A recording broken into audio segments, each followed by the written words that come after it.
యెషయా గ్రంథము 61వ అధ్యాయము. ప్రభువగు యెహోవా ఆత్మ నా మీదికి వచ్చియున్నది, దీనులకు సువర్తమానము ప్రకటించుటకు యెహోవా నన్ను అభిషేకించెను.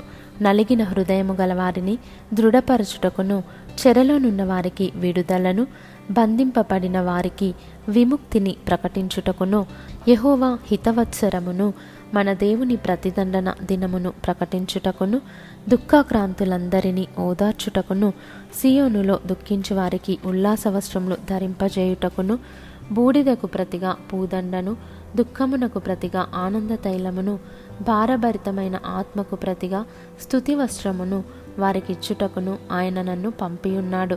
యెహోవా తన్ను మహిమపరచుకొనున్నట్లు నీతి అను మస్తకి వృక్షములనియు యెహోవా నాటిన చెట్లనియు వారికి పేరు పెట్టబడును.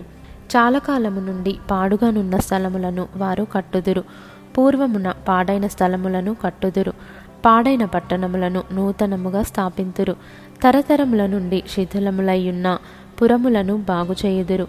అన్యులు నిలువబడి మీ మందలను మేపెదరు, పరదేశులు మీకు వ్యవసాయకులను, మీ ద్రాక్షతోట కాపరులను అగుదురు.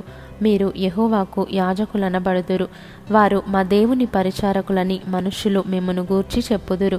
జనముల ఐశ్వర్యమును మీరు అనుభవింతురు, వారి ప్రభావమును పొంది అతిశయింతురు.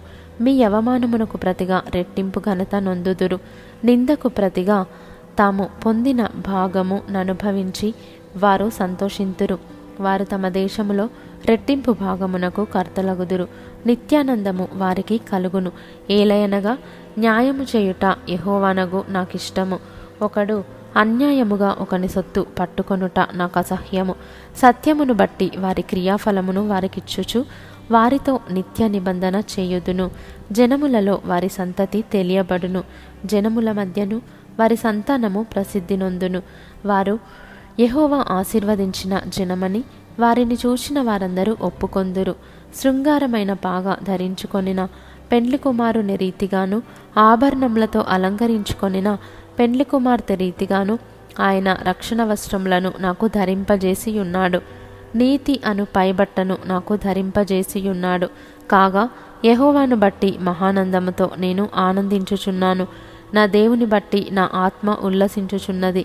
భూమి మొలకను మొలిపించున్నట్లుగాను, తోటలో విత్తబడిన వాటిని అది మొలిపించున్నట్లుగాను, నిశ్చయముగా సమస్త జనముల ఎదుట ప్రభువగు యెహోవా నీతిని స్తోత్రమును ఉజ్జీవింపజేయును.